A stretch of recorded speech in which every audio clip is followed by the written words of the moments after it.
The justice system that has found that people from black, Asian and ethnic minority backgrounds face bias and discrimination. It highlights particular concerns in the youth justice system. Among young people in custody, the black, Asian and minority ethnic share has rocketed from 25% 10 years ago to 41% today. I have to say that I expected to find a laser-like focus on this issue. Instead, I found too much complacency. Very large numbers of British people from our black and ethnic minority communities lack confidence in the criminal justice system. No minister, no government of any political colour can be happy with that state of affairs.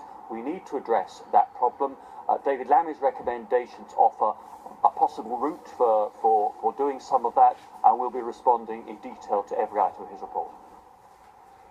Well, the report makes 35 recommendations in total, including allowing offenders to defer prosecution for some crimes if they agree to complete drug or alcohol rehabilitation courses.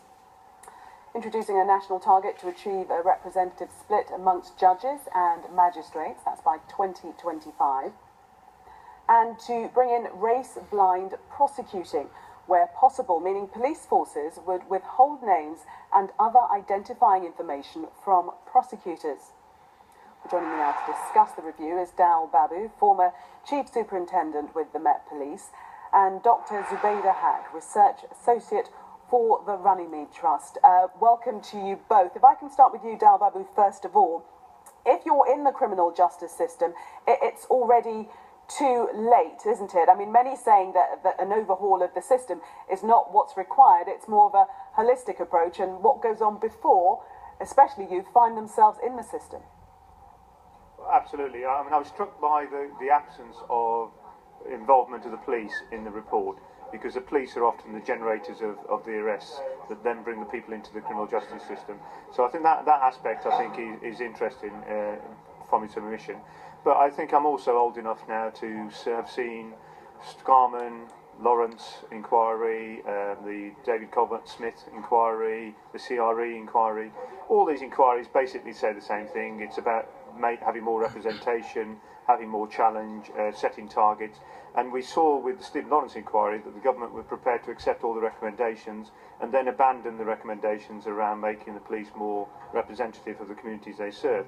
Now, I think we've had a fairly lukewarm response from the government at the moment around whether they're prepared to accept the recommendations. So I think right from the beginning it doesn't look particularly, it doesn't bode well that we're going to have the recommendations implemented. I think in addition to that, I think we don't need any more evidence. The evidence is there around how BME people are treated and their overrepresentation in the system.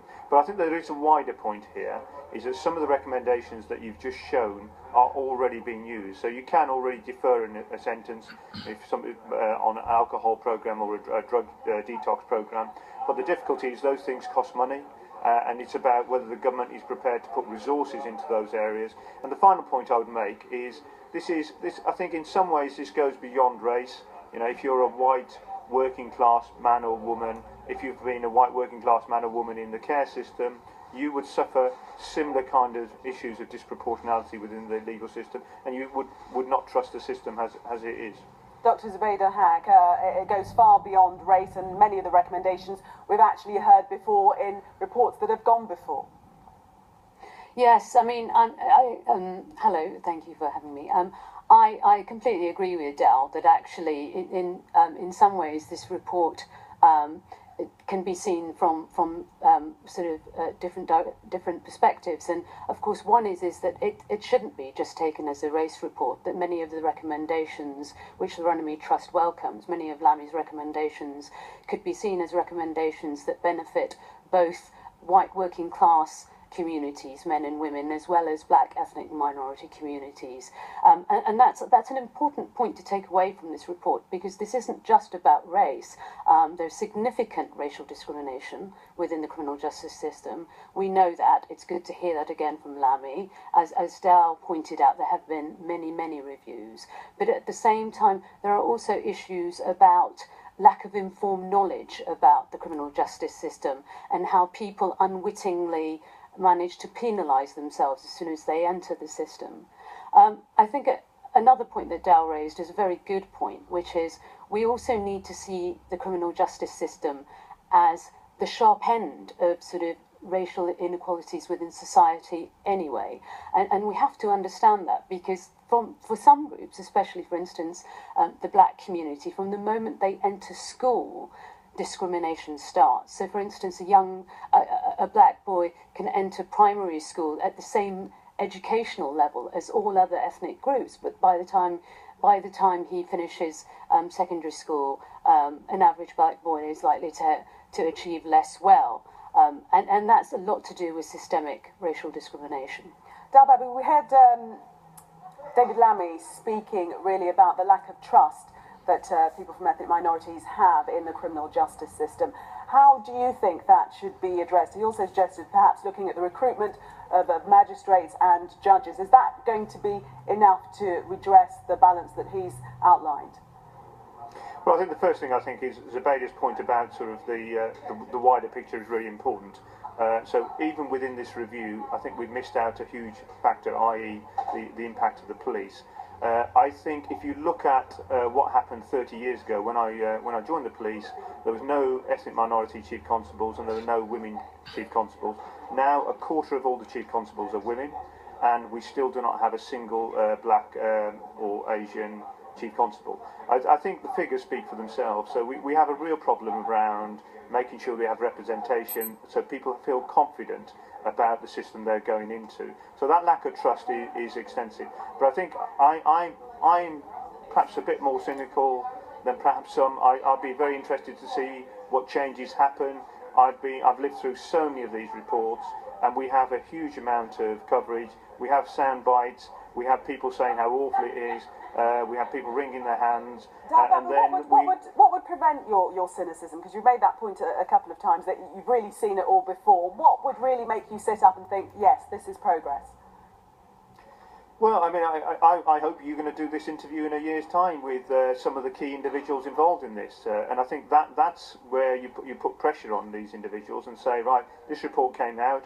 And if you were to interview the individuals in a year's time, it's a press that makes the politicians feel uncomfortable. So I think the fact that you're giving this coverage, I think it's just about making sure that you continue to shine a light on what's actually being delivered and what isn't being delivered. I live in Haringey. I think, and this is Zubaida's point, I think it's really, really important. It's that wider level of difference between different groups. I live in Haringey. Some children in Haringey would have had 3 or 4 holidays in the 6 weeks. Some children would have stayed in the borough for the entire 6 weeks. And so we need to be looking at the levels of deprivation, looking at how that impacts in the resources. And it's all very well talking about deferred sentences, but if you haven't got the drug rehabilitation places, if you haven't got the places that are going to support people with alcohol problems, then actually they're going to be just idle words. And I think we do have those kind of things. Let's just quickly bring Dr. Zubaida Haque in to round up here. Are you confident that the government will act on these recommendations very quickly? Actually, very quickly, I think there are a couple of things that we need to take into account. One is the cuts. I mean, I think Dal is absolutely right to raise the issue about cuts across the system, because one of the reasons that previous reports haven't been implemented, one of many reasons, one of the reasons is because recommendations aren't made within the context of what's happening within the criminal justice system. And we all know that the criminal justice system has been severely and chronically underfunded. And I've been working in prisons for the last 4 years, and the reality is you have prison officers who have a choice at the moment. They can either choose to monitor constantly someone who's at risk of self-harm or self-inflicted death, or they can deal with someone who's complaining about halal food in the servery and whether they're going to get it now or later. And it's because there isn't enough.